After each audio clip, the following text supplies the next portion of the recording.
Bienvenue à la séance d'information concernant le règlement sur le bien-être et la sécurité des animaux domestiques de compagnie et des équidés.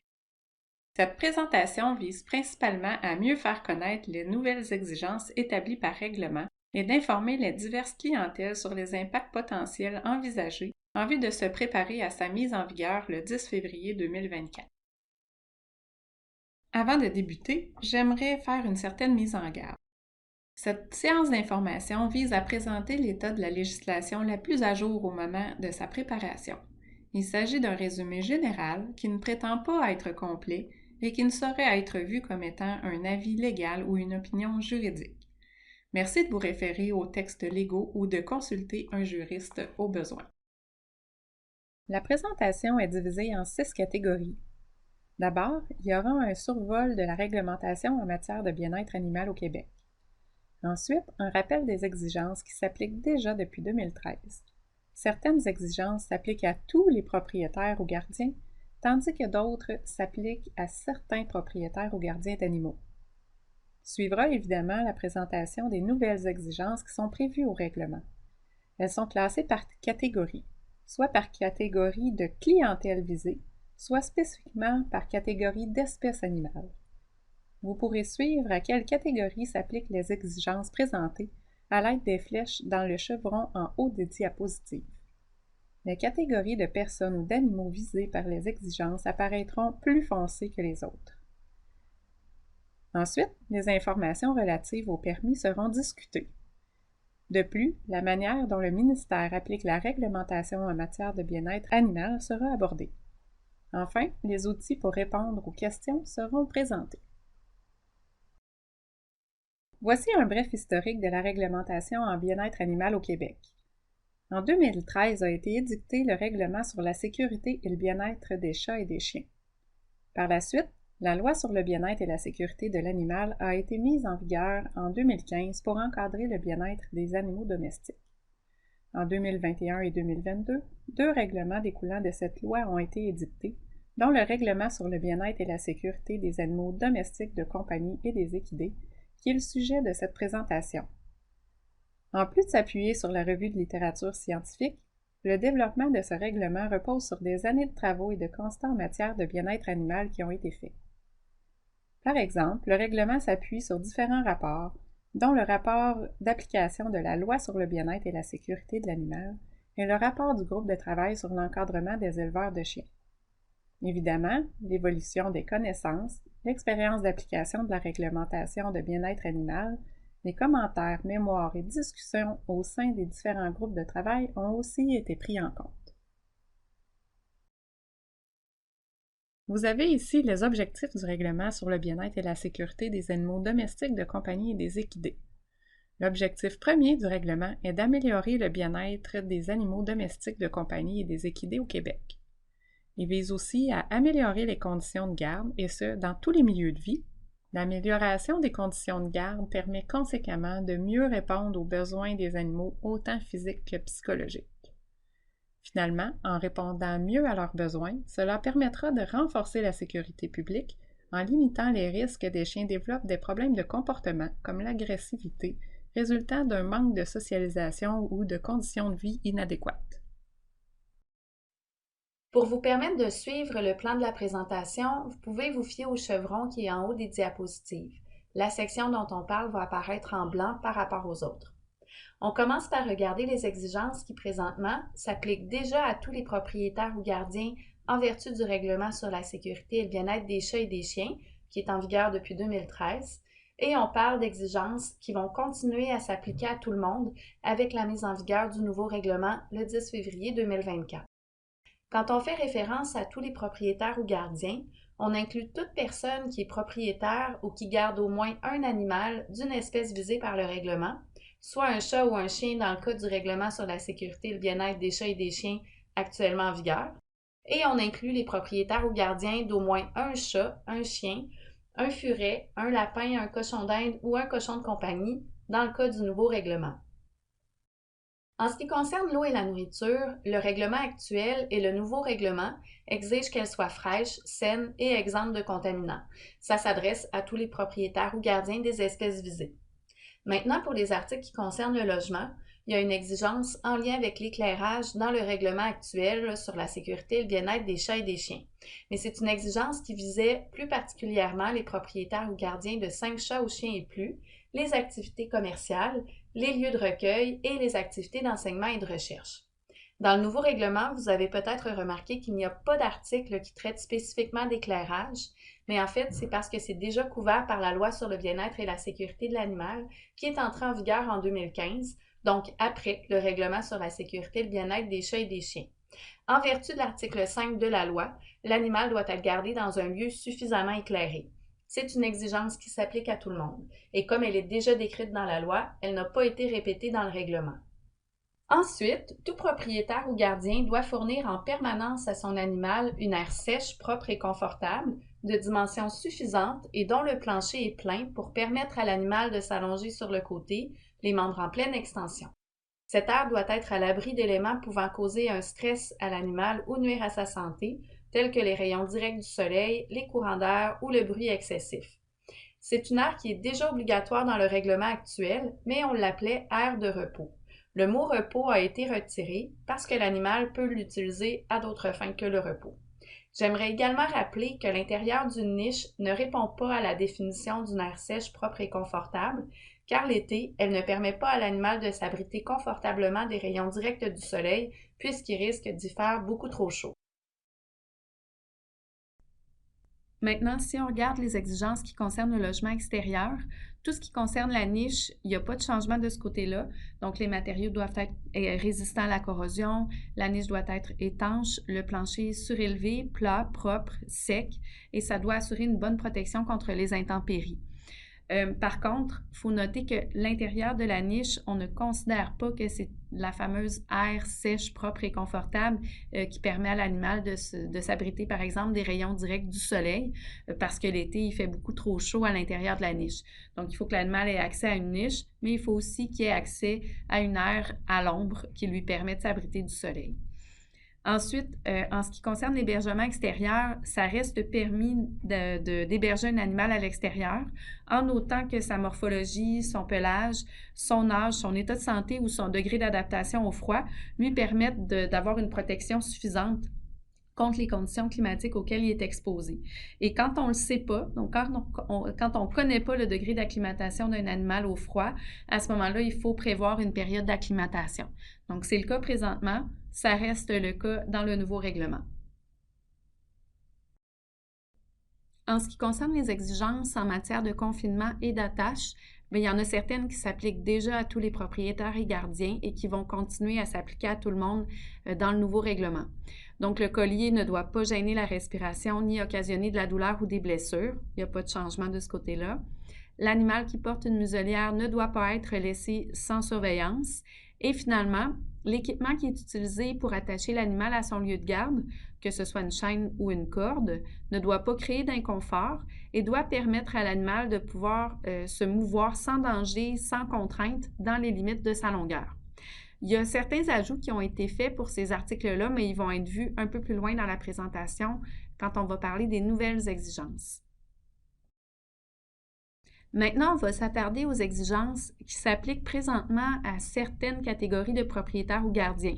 Donc, on parle de ceux des gens qui exercent des activités commerciales, les lieux de recueil, les lieux d'enseignement et de recherche et les propriétaires ou gardiens de 5 chats ou chiens et plus.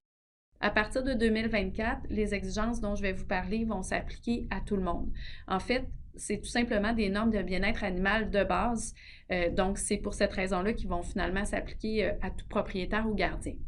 On parle premièrement du lieu de garde, les équipements et l'environnement immédiat de l'animal. Ils doivent être propres, exempts de déchets, de produits, d'objets ou de matières susceptibles de nuire à la santé, la sécurité ou au bien-être de l'animal. Donc, maintenant, ça s'applique à tout le monde. Ensuite, les matériaux qui sont en contact avec l'animal au niveau du lieu de garde et des équipements qui servent à la garde ou qui servent aux soins. Ça doit être des matériaux durables, en bon état, non toxiques, qui sont solides, qui sont stables et exempts de moisissures. Et finalement, le lieu de garde et les équipements doivent prévenir à la fois l'intrusion d'un animal qui ne serait pas désiré et l'évasion de l'animal qui est gardé dans le lieu de garde. Donc, maintenant, ça va s'appliquer à tout le monde. Il y a des exigences en matière de propreté et sécurité qui s'appliquent présentement à certains propriétaires ou gardiens et qui vont s'appliquer à tout le monde à compter de février 2024. On a mentionné précédemment que le lieu doit être propre. Par exemple, s'il y a un animal qui est décédé, il y a un article qui prévoit que son corps doit être retiré sans délai de l'environnement des autres animaux. Ensuite, les produits chimiques et de nettoyage ou de désinfection doivent être utilisés selon les recommandations du fabricant. Les planchers et le bas des murs du lieu de garde doivent être exempts de trous, sauf ceux destinés au drainage des liquides, comme l'urine ou les eaux de nettoyage. Cette exigence ne s'applique pas dans le cas d'une maison d'habitation. Aussi, les équipements de confinement doivent être disposés d'une façon à ne pas se souiller entre eux. Par exemple, si des cages sont empilées et que les déjections de l'animal du dessus peuvent tomber dans la cage de celui qui est en dessous, ce ne serait pas conforme. On poursuit avec les articles qui concernent la propreté et la sécurité. Donc, présentement, toute personne qui exerce des activités commerciales, les lieux de recueil, les lieux d'enseignement et de recherche, de même que les propriétaires ou gardiens de 5 chats ou chiens et plus, doivent isoler un animal s'il est contagieux et doivent mettre un animal au statut sanitaire inconnu en quarantaine. Il faut également nettoyer et désinfecter quotidiennement l'équipement qui est utilisé. Donc, ça reste la même chose dans le nouveau règlement. Les lieux de recueil, les lieux d'enseignement et de recherche, de même que les propriétaires ou gardiens de 5 chats ou chiens et plus, peu importe l'activité, ils doivent respecter cet article-là. Ensuite, les lieux de recueil doivent présentement disposer d'un local d'isolement et d'un local de quarantaine. Ça reste la même chose à partir de 2024. Et finalement, dans le cadre d'activités commerciales et aussi pour les lieux de recueil, bien, ils doivent s'assurer que le lieu de garde et les équipements sont faciles à nettoyer et à désinfecter. Donc, le plancher et la portion inférieure des murs qui sont en contact avec l'animal ne doivent pas être poreux pour que ce soit facilement nettoyable et qu'on puisse désinfecter adéquatement. Pour ce qui est des articles qui concernent les soins aux animaux, en fait, il faut garder séparément les animaux qui sont incompatibles, soit par exemple parce qu'ils sont agressifs ou encore la femelle en chaleur et le mâle non castré qui sont en âge de se reproduire, sauf si la raison de les mettre ensemble, c'est vraiment pour les reproduire. Donc ça, présentement, ça s'applique à certains propriétaires ou gardiens, puis à compter de 2024, tous les propriétaires ou gardiens vont devoir respecter cette exigence-là. Ensuite, en ce qui concerne le toilettage, bien, c'est sûr que l'animal doit être toiletté, avoir les griffes taillées à une fréquence qui prévient les maladies, l'inconfort, les blessures, puis une mauvaise posture ou une mauvaise démarche. C'est la même chose à partir de 2024. La seule chose, c'est qu'on a ajouté que l'animal doit aussi avoir les onglons ou les dents maintenues d'une longueur et d'une forme adéquate, étant donné qu'on a ajouté des nouvelles espèces. Et puis, toutes les exigences en matière de toilettage s'adressent à tout le monde.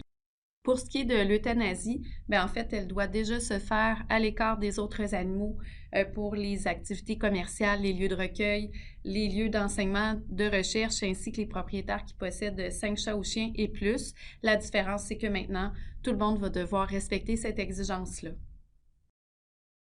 On continue à revoir les articles qui concernent les soins aux animaux.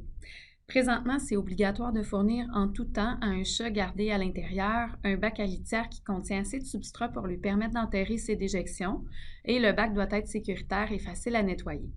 Pour le moment, il y a seulement les propriétaires ou gardiens qui exercent des activités commerciales, les lieux de recueil, les lieux d'enseignement et de recherche et les propriétaires de 5 chats ou chiens et plus qui sont obligés de respecter cette exigence. Mais ça va s'appliquer à tout le monde à partir de février 2024. Donc, le bac à litière doit contenir suffisamment de substrat et doit aussi permettre au chat de pouvoir effectuer ses comportements d'élimination normaux. En ce qui concerne l'exercice, le règlement actuel exige qu'un animal fasse l'exercice dont il a besoin en fonction de son âge et de sa condition physique.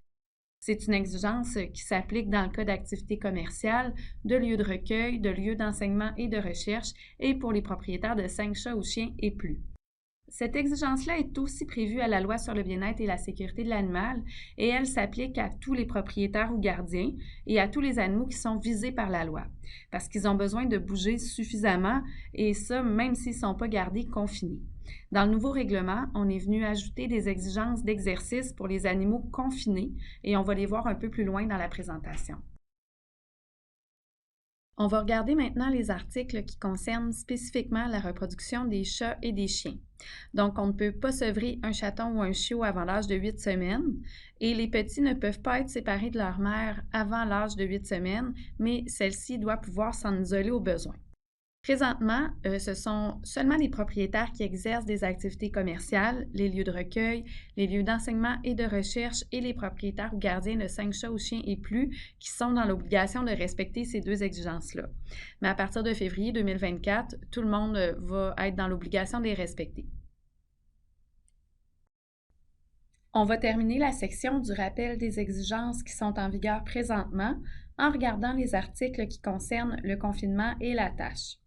Présentement, les propriétaires qui exercent des activités commerciales, les lieux de recueil, les lieux d'enseignement et de recherche et les propriétaires ou gardiens de 5 chats ou chiens et plus, ils doivent s'assurer que l'équipement de confinement permet à l'animal de se tenir debout, de s'asseoir normalement, de se retourner facilement et de se coucher sur le côté, les membres en pleine extension. Ces propriétaires-là doivent aussi s'assurer que l'équipement de confinement est bien aéré, qu'il comporte une ouverture qui permet à l'animal de voir et au propriétaire de voir l'animal à l'intérieur. Le plancher doit être plat, non glissant, ne doit pas fléchir et l'animal ne peut pas se coincer ou y passer. Et la pente maximale du plancher ne doit pas excéder 4 %. Donc, à partir de février 2024, tout le monde devra respecter ces exigences-là. Débutons avec la section des nouvelles exigences.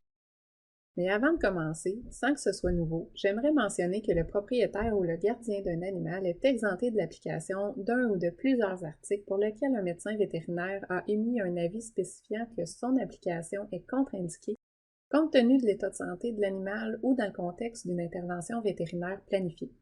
C'était déjà comme ça et ça le restera.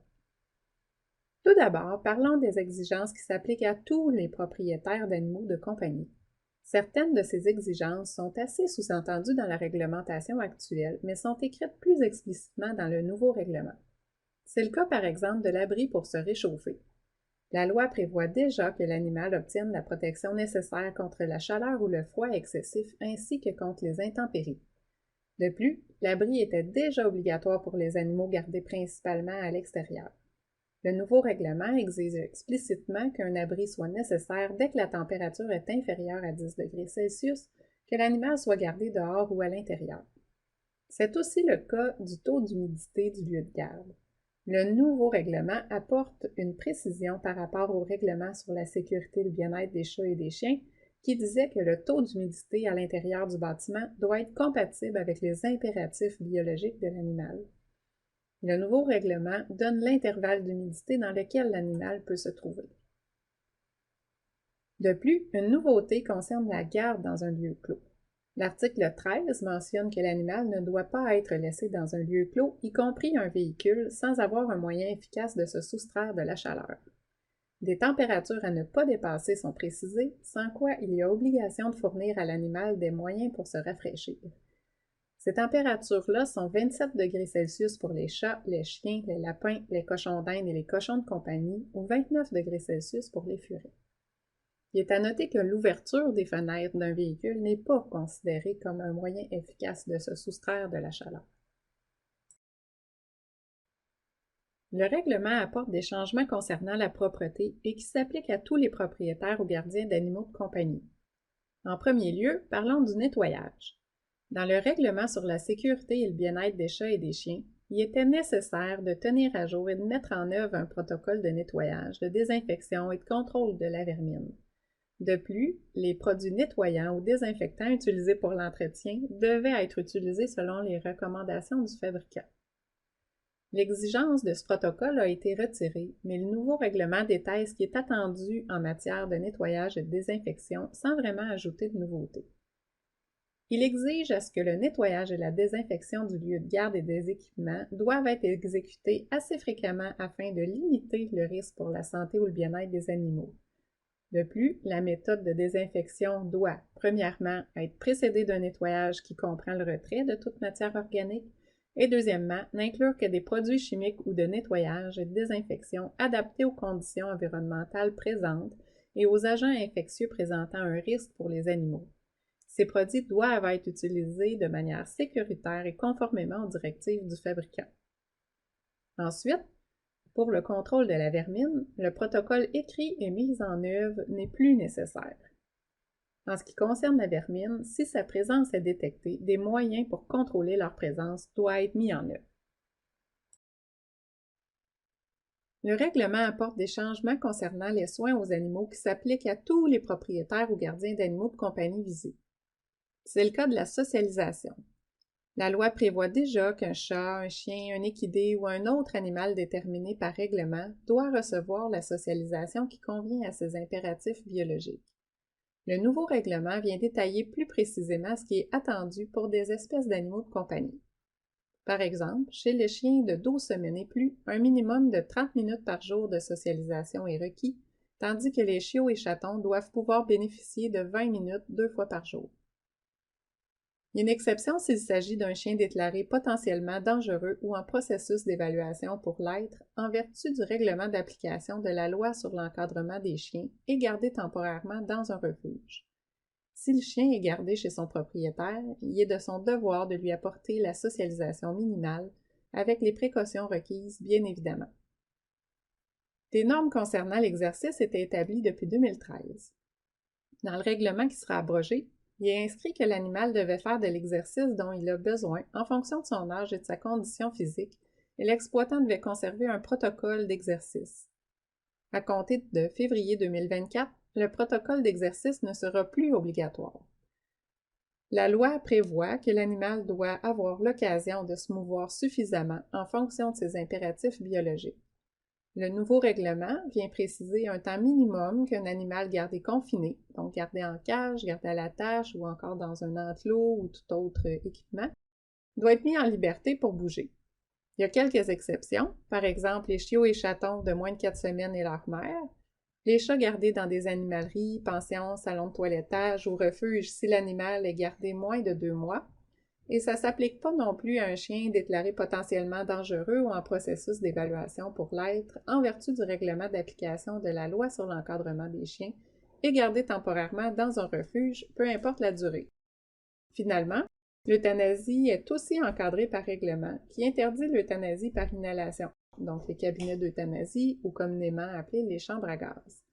En plus, tous les détenteurs de permis doivent faire réaliser l'euthanasie des animaux de compagnie par un médecin vétérinaire ou sous sa supervision. Quelques autres éléments concernant les soins aux animaux sont nouveaux et s'appliquent à tous les propriétaires et gardiens. Par exemple, certaines chirurgies ont été interdites. Le règlement prévoit que, sauf dans le cas d'une indication médicale, thérapeutique recommandée par un médecin vétérinaire, il est interdit de pratiquer ou de faire pratiquer les chirurgies de taille d'oreille, de coupe de la queue, de dégriffage et de dévocalisation. De plus, certaines notions d'enrichissement environnemental sont nouvelles. La loi prévoit déjà qu'un chat, un chien, un équidé ou un autre animal déterminé par règlement doit recevoir la stimulation ou l'enrichissement environnemental qui conviennent à ses impératifs biologiques. Le nouveau règlement vient préciser davantage ce qui est attendu pour toutes les espèces d'animaux de compagnie gardés confinés qui sont visés par le règlement. Un animal gardé principalement à l'attache ou confiné dans un endroit restreint doit avoir accès à une source d'enrichissement environnemental quotidiennement. L'objectif de cette exigence est de combler ses besoins d'explorer, de faire des choix ou de se distraire, car l'environnement des animaux confinés est généralement plus pauvre que ceux gardés dans des grands espaces. Ces derniers ont généralement aussi plus l'opportunité de se déplacer et d'explorer leur environnement qui est plus varié. Ensuite, sauf durant le transport, les chats doivent avoir accès à une surface pour se faire les griffes et à une cachette. Cependant, l'exigence relative à la surface pour se faire les griffes ne s'applique pas à une animalerie, à une pension, à un salon de toilettage ou à un refuge si l'animal y est gardé moins de 2 mois. Le règlement prévoit des nouvelles exigences relatives à la reproduction des chats et des chiens qui s'appliquent à toute personne qui fait reproduire ces animaux. D'abord, il est interdit de faire accoupler un parent avec son petit ou un frère avec sa sœur. De plus, il faut respecter l'âge minimal lors du premier accouplement qui est fixé à 18 mois ou à partir du deuxième cycle estral, selon le premier atteint pour une chienne et 9 mois pour une chatte. Lors de l'accouplement, une supervision doit être effectuée et ensuite, il y a obligation de vérifier pour les blessures et les traiter si requis. De plus, un maximum de portées qu'une femelle peut avoir a été établi. Il est de 3 portées par période de 2 ans pour une chienne, dont un maximum de 2 résultant de cycles estraux consécutifs, et de 2 portées par année pour une chatte. De plus, avant d'être réaccouplée, la femelle doit avoir retrouvé son état de chair optimal. Finalement, la femelle doit être séparée des autres animaux, ce qui n'est pas totalement nouveau, mais elle doit l'être 1 semaine avant la date de mise bas prévue au lieu de lors de la mise bas tel que le règlement qui sera abrogé l'exigeait. Les exigences relatives aux équipements qui ont pour fonction de maintenir les animaux dans une enceinte restreinte dans le lieu de garde ont été bonifiées et s'appliquent à tous les propriétaires et gardiens d'animaux de compagnie visés. Certaines exigences touchent les équipements de confinement, par exemple les cages, les enclos, les parcs. Comme mentionné précédemment, lorsqu'un équipement de confinement est utilisé pour héberger l'animal, les mêmes exigences qu'auparavant s'appliqueront. Cependant, le nouveau règlement apporte une précision supplémentaire, celle du fait que, lorsque l'animal est gardé confiné, plus de 10 heures par jour, l'équipement doit être suffisamment grand pour éviter qu'il touche aux côtés et au plafond lorsqu'il se positionne en pleine extension. D'autres exigences sont plus spécifiques aux attaches utilisées pour l'hébergement des animaux. Attention cependant pour ne pas confondre avec les laisses des chiens utilisés dans les lieux publics, dont leur longueur est encadrée par le règlement d'application de la loi visant à favoriser la protection des personnes par la mise en place d'un encadrement concernant les chiens. La réglementation de 2013 balisait les attaches, mais ce qui est nouveau dans le règlement, c'est la longueur minimale que la corde ou la chaîne doit avoir. Elle doit mesurer au moins 3 mètres de long ou 5 fois la longueur de l'animal selon le plus court des deux, ce qui est cohérent avec l'esprit de la loi qui exige que l'animal puisse se mouvoir suffisamment et permettre que l'animal ait accès à un abri et à une aire sèche, propre et confortable distincte. D'autres nouveautés qui s'appliquent à tous les propriétaires ou gardiens d'animaux de compagnie concernent les colliers. En plus de l'utilisation de la muselière qui est déjà interdite sans surveillance, le nouveau règlement interdit aussi le port du collier étrangleur lorsque l'animal est laissé sans surveillance. Le règlement de 2013 spécifiait que le collier de l'animal ne devait pas gêner sa respiration ni lui occasionner de douleurs ou des blessures. Le nouveau règlement conserve cette même exigence qui s'appliquera dorénavant à tous les animaux domestiques de compagnie et ajoute l'interdiction du port de collier à pic et l'attache d'un animal avec une corde enroulée autour de son cou sans collier. Ces interdictions préviendront la douleur et des blessures difficilement évitables lors de l'emploi d'un tel équipement.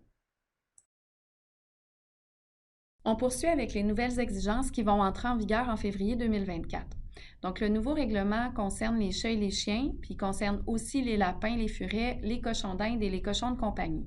Donc, il y a certains articles du règlement qui s'adressent particulièrement aux propriétaires ou gardiens de ces espèces-là. Il y en a quelques-uns qui concernent l'eau et la nourriture. Le premier, c'est qu'un lapin, un furet, un cochon d'Inde ou un cochon de compagnie doit avoir accès en permanence à de l'eau fraîche. Donc, il faut toujours fournir de l'eau en tout temps.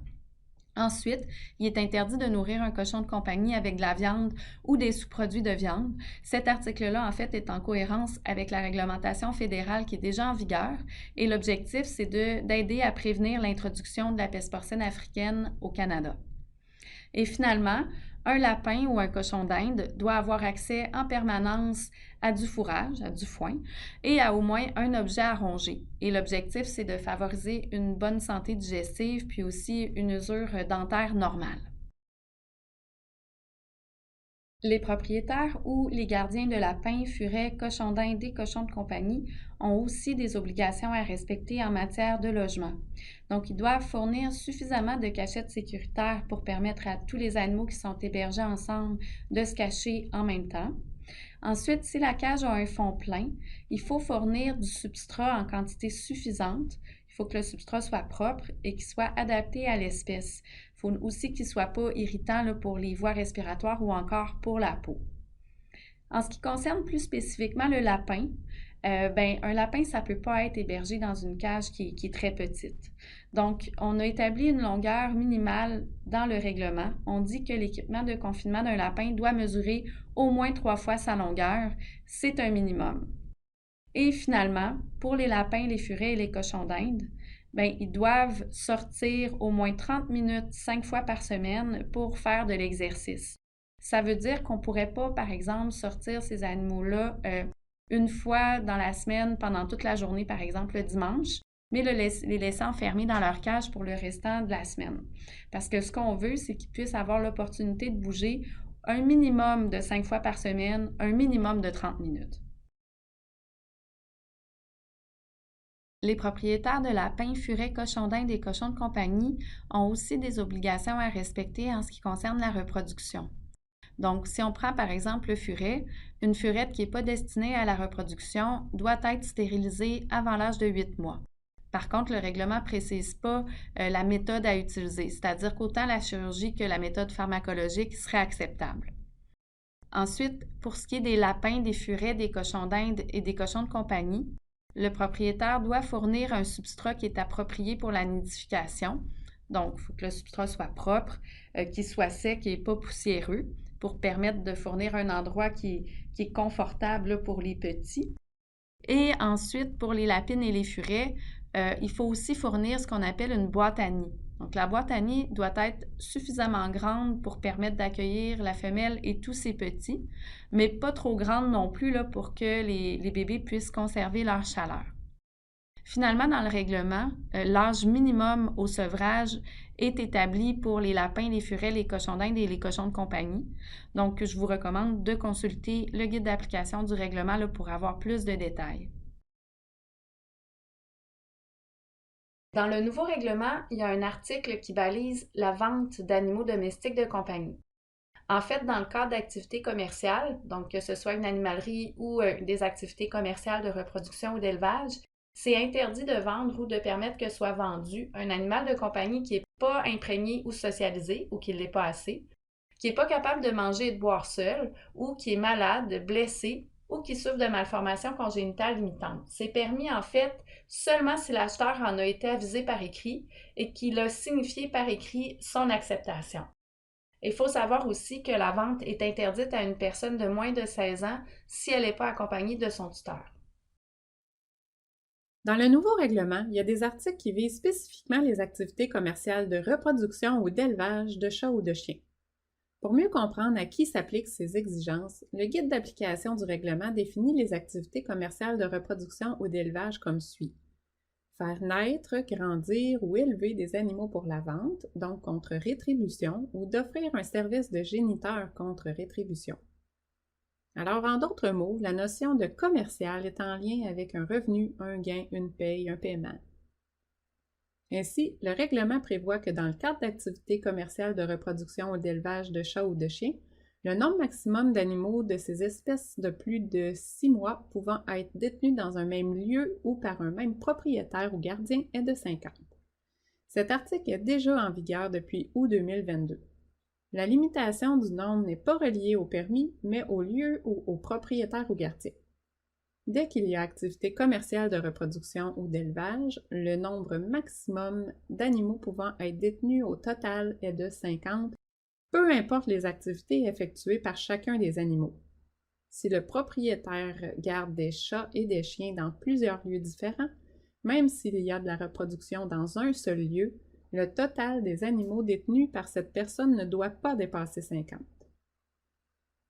Dès février 2024, les personnes qui exercent ces activités doivent aussi prévoir de faire passer une consultation vétérinaire à tout chat ou chien détenu avant de les faire accoupler pour la première fois. À partir de l'âge de 7 ans, une consultation vétérinaire annuelle est requise si cet animal continue d'être reproduit. Lors de cette consultation, si le médecin vétérinaire émet une recommandation selon laquelle l'animal ne doit pas être reproduit en raison d'un problème de santé ou de comportement, cet animal doit être stérilisé à l'âge recommandé par celui-ci. Ces problèmes peuvent notamment être, sans être restrictifs, de la peur, réactivité, agressivité ou une anxiété excessive, ou une ou des malformations congénitales limitantes.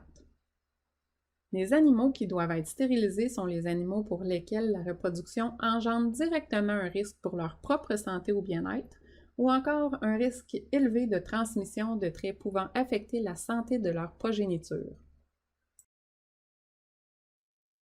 Maintenant, voici les nouvelles exigences qui s'appliquent à tout propriétaire ou gardien d'un équidé. Par le mot équidé, on entend les chevaux, poneys, chevaux miniatures, ânes et leurs hybrides. Tous les propriétaires ou gardiens d'équidés, peu importe l'activité qu'ils effectuent avec eux, doivent se conformer aux règles généralement reconnues que représentent les exigences contenues dans le Code de pratique pour le soin et la manipulation des équidés, publié par le Conseil national pour les soins aux animaux d'élevage. Quelques exigences ont été cependant exclues des obligations réglementaires. Il s'agit de celles relatives à la tenue de registres et au reçu de traitements administrés, de celles relatives à la mise en place d'un programme antiparasitaire et de celles relatives à l'élaboration d'un plan écrit de biosécurité et de gestion des maladies. En bref, ce sont les exigences administratives qui ont été exclues. Tous les propriétaires ou gardiens d'équidés doivent aussi fournir le substrat servant de litière en quantité suffisante pour absorber l'urine et encourager l'animal à se coucher dans le lieu de confinement. Pour plus d'informations concernant les exigences du Code, vous pouvez consulter un webinaire qui a été préparé par le MAPAC ou encore une formation détaillée sur le Code qui est disponible en français et en anglais. Les liens sont sur la diapositive ci-dessous. Nous voici rendus dans la section qui concerne les lieux de recueil. La grande nouveauté qui les concerne est que les lieux de recueil d'équidés doivent, en plus des lieux de recueil de chats et de chiens, obtenir un permis selon les conditions prévues au règlement et qu'ils doivent tenir un registre pour les chats, les chiens et les équidés gardés dans ce même lieu. De plus, les lieux de recueil d'équidés doivent respecter l'exigence stipulant que l'animal qui présente des signes de maladie contagieuse doit être isolé ou, lorsque son statut sanitaire est inconnu, mis en quarantaine dans une installation spécifiquement réservée à cette fin. Outre ces exigences, peu de nouveautés du règlement s'appliquent spécifiquement aux lieux de recueil. Toutefois, ces lieux doivent quand même respecter les exigences s'appliquant à tout propriétaire ou gardien qui ont été présentés précédemment, ce qui pourrait, selon le cas, engendrer des changements dans leurs opérations courantes, comme par exemple les exigences de socialisation, d'exercice, l'interdiction de l'euthanasie par inhalation, l'euthanasie sous la supervision d'un médecin vétérinaire ou d'autres. Le règlement a prévu certaines exemptions pour les lieux de recueil, étant donné leur contexte bien particulier et du fait que ces lieux sont des lieux d'hébergement temporaire pour les animaux. Ces exceptions sont par exemple, pour les chats gardés moins de 2 mois, il n'est pas obligatoire de fournir une surface pour se faire les griffes et de les sortir 1 heure par jour. Pour les chiens déclarés potentiellement dangereux ou en processus d'évaluation, et gardé dans un refuge, il n'est pas obligatoire de lui fournir la socialisation et l'exercice prescrits. J'en discuterai un peu plus tard, mais l'obligation de transmettre au ministre une compilation annuelle des activités prévues par le règlement de 2013 ne sera plus obligatoire avec la mise en vigueur du nouveau règlement. Le nouveau règlement encadre les activités d'enseignement et de recherche scientifique. Le règlement prévoit s'appliquer aux animaux de recherche ou d'enseignement, à moins que ces activités respectent les lignes directrices du Conseil canadien de protection des animaux, qui est aussi appelé CCPA. Le CCPA est la référence au Canada pour les animaux gardés dans ce contexte. Il effectue une surveillance des activités scientifiques faisant appel à des animaux au moyen d'un processus d'évaluation, de certification, par l'établissement de lignes directrices et il veille à ce que les scientifiques utilisent les animaux seulement lorsque c'est nécessaire. Il est à noter que le règlement n'oblige pas les établissements à détenir une certification du CCPA valide. Toutefois, une exemption au règlement est prévue seulement lorsque ces activités sont pratiquées selon les lignes directrices du CCPA. Autrement, le règlement s'applique dans son ensemble. Pour terminer, voici les nouvelles exigences du règlement qui peuvent influencer le travail d'un médecin vétérinaire. D'abord, l'interdiction des chirurgies précédemment mentionnées. Le médecin vétérinaire est évidemment visé par ces interdictions puisqu'il s'agit d'actes réservés à l'exercice de la médecine vétérinaire. Cependant, il serait autorisé à l'effectuer pour un animal qui présenterait une condition médicale existante, dont un animal malade, et dont le traitement recommandé de cette condition est l'une de ces chirurgies. Les mots indication médicale thérapeutique dans le libellé décrivent bien ce qui est attendu. Évidemment, la tenue d'un bon dossier médical est d'une grande importance ici. Ensuite, les examens vétérinaires obligatoires pour l'accouplement, donc avant le premier accouplement puis annuellement à partir de l'âge de 7 ans, servent à déceler les problèmes de santé évidents ou problèmes de comportement importants pour éviter l'accouplement d'un animal qui le rendrait lui-même à risque pour sa santé ou son bien-être, ou encore qui a un fort risque de transmettre des traits non désirables à sa progéniture. Il faut noter ici qu'aucun test de diagnostic n'est obligatoire. Seul l'examen vétérinaire est obligatoire. Il ne s'agit pas non plus d'émettre une certification pour l'animal qui confirme qu'il est parfait en tout point. Cependant, lorsqu'un animal présente une contre-indication à l'accouplement, il ne doit pas être reproduit. De plus, le propriétaire de l'animal doit le faire stériliser à l'âge recommandé, sauf évidemment si l'animal présente aussi une contre-indication à la stérilisation. Dans tous les cas, il est très important de colliger toutes les informations dans le dossier médical. De plus, il serait utile de fournir une preuve de l'examen vétérinaire au propriétaire qu'il pourra conserver dans son registre. Petit rappel, le médecin vétérinaire est tenu de garder le secret professionnel et ne peut transmettre d'informations à un tiers sans l'autorisation du propriétaire. Cependant, le secret professionnel peut être levé sous certaines conditions, notamment lorsqu'une loi l'exige. Dans la Loi sur le bien-être et la sécurité de l'animal, l'obligation de signalement est prévue à l'article 14 qui dit « Un médecin vétérinaire ou un agronome qui a des motifs raisonnables de croire qu'un animal subit ou a subi des abus ou mauvais traitements ou qu'il est ou a été en détresse doit, sans délai, communiquer au ministre ses constatations ainsi que les renseignements qui sont décrits dans la loi. » Si vous vous questionnez si une situation doit ou non être signalée au ministère, un guide de signalement obligatoire pour les médecins vétérinaires et les agronomes a été publié en 2020 et est disponible sur Internet. Il détaille tous les éléments nécessaires à la bonne compréhension de cette obligation. Pour terminer, sans que ce soit une nouveauté, le médecin vétérinaire, dans l'exercice de ses fonctions, n'a pas l'obligation d'obtenir un permis du MAPAC. Cependant, si l'établissement offre des activités qui sont en dehors de l'exercice de ses fonctions, il doit obtenir un permis, donc un permis de propriétaire ou gardien de 15 chats ou chiens et plus, ou encore un permis de lieu de recueil. Ce serait le cas, par exemple, d'une clinique vétérinaire qui garde plus de 15 chiens en pension, comme le ferait une pension standard, alors que les animaux sont hébergés sans recevoir de soins vétérinaires.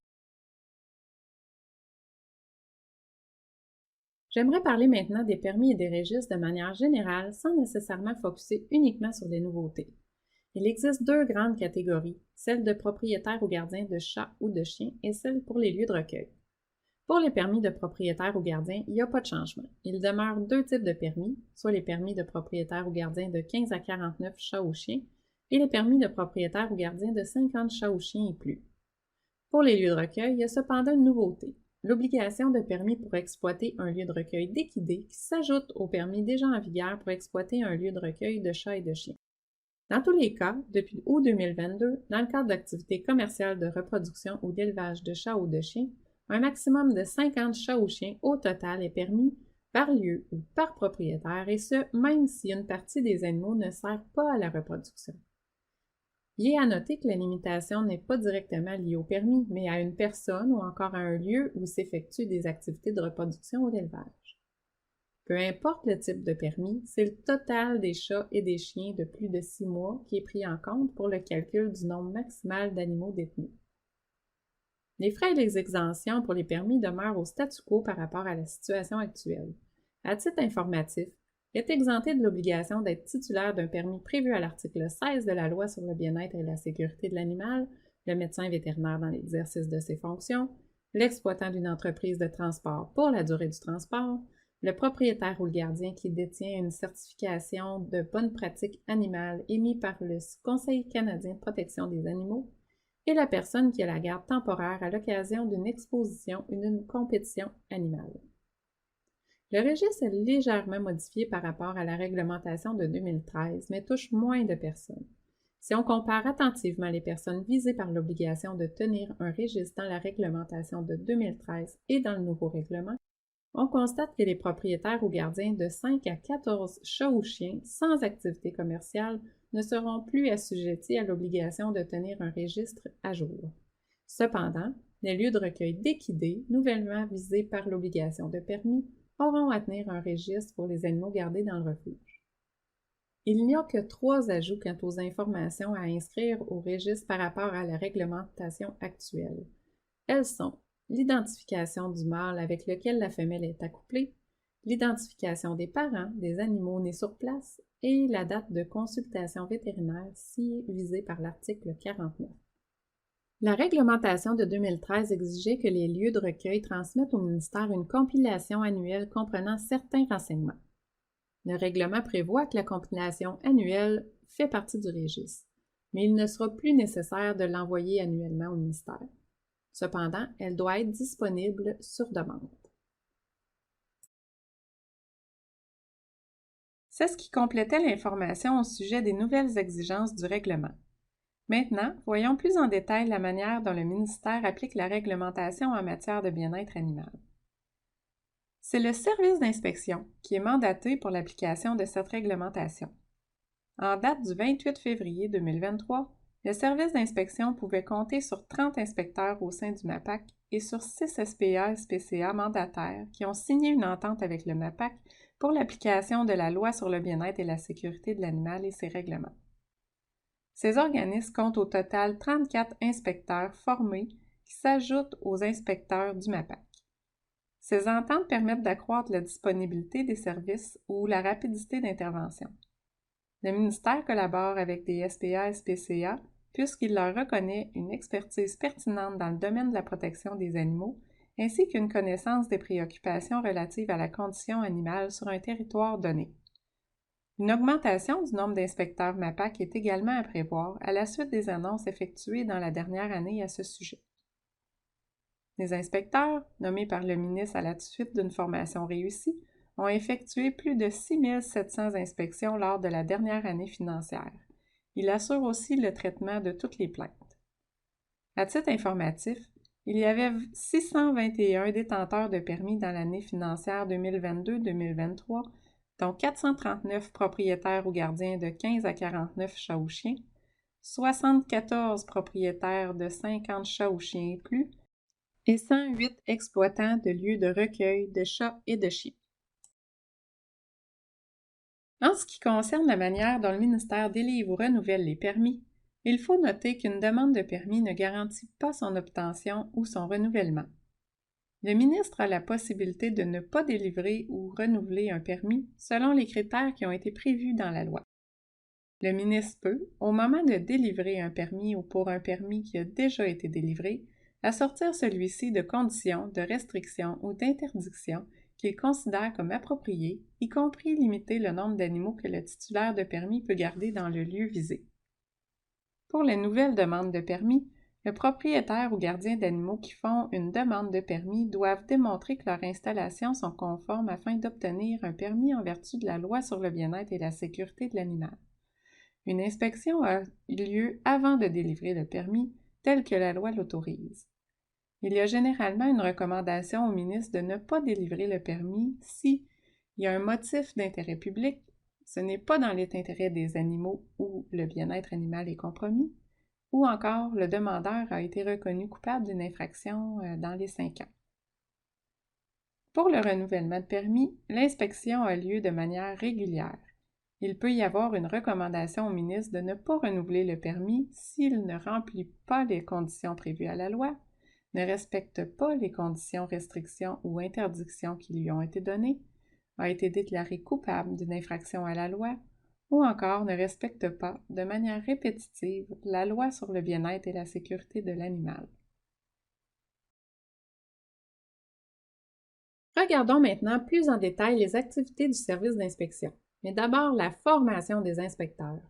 Tous les inspecteurs mandatés pour appliquer la loi sur le bien-être et la sécurité de l'animal doivent suivre un plan de formation commun. Ce plan permet d'outiller de façon uniforme les inspecteurs chargés d'appliquer la loi.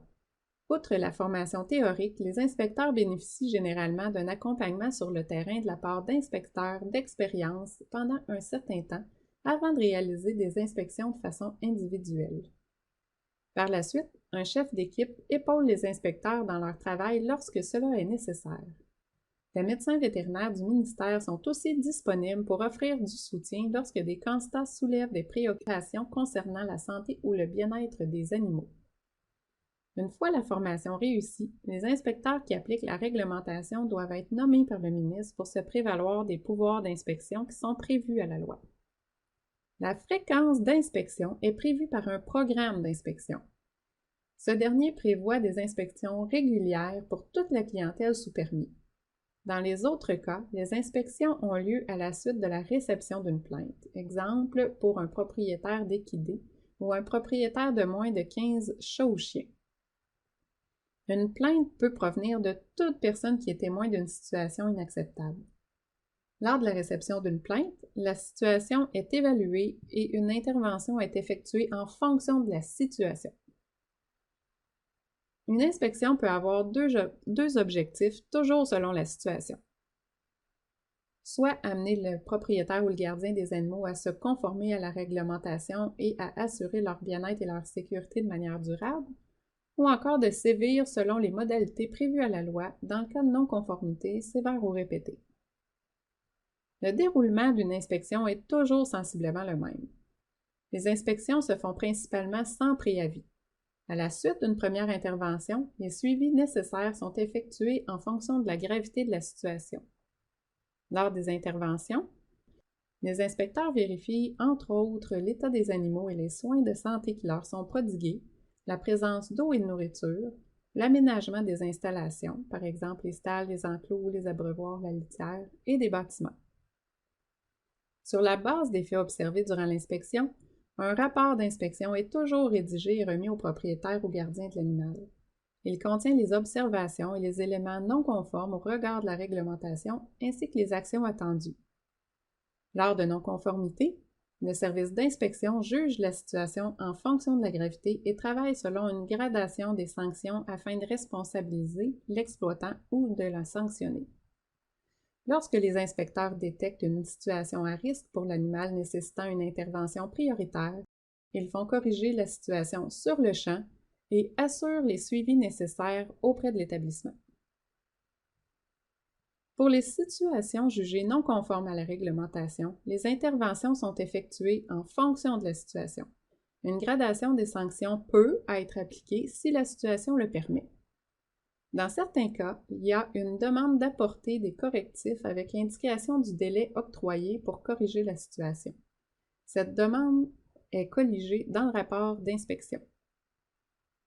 L'inspecteur peut remettre au propriétaire un avis de non-conformité. Il s'agit là d'un avis plus formel. Il peut y avoir une demande de produire un plan d'action mentionnant les actions que l'exploitant entreprendra, incluant les délais pour effectuer les correctifs demandés. Un rapport d'infraction peut être déposé au ministère de la Justice. Une ordonnance de limitation ou d'interdiction de posséder un animal peut aussi être demandée. Des sanctions administratives au permis peuvent être effectuées, comme par exemple mettre un permis sous condition, annuler ou suspendre un permis. Et une saisie des animaux peut être réalisée. Cette séquence peut ne pas être respectée, en particulier pour les cas jugés urgents ou très graves. Lorsque le propriétaire ou gardien ne s'est pas conformé malgré les interventions du service d'inspection ou omet de respecter d'autres normes prévues dans la loi et ses règlements, un rapport d'infraction générale est rédigé par l'inspecteur et déposé pour poursuite judiciaire. C'est le directeur des poursuites criminelles et pénales qui détermine si une poursuite pénale sera enclenchée et qui prendra en charge le cheminement du dossier. Lorsqu'il y a poursuite, c'est ultimement le juge qui rendra le verdict de culpabilité et qui décidera de la pénalité selon les modalités prévues dans la loi.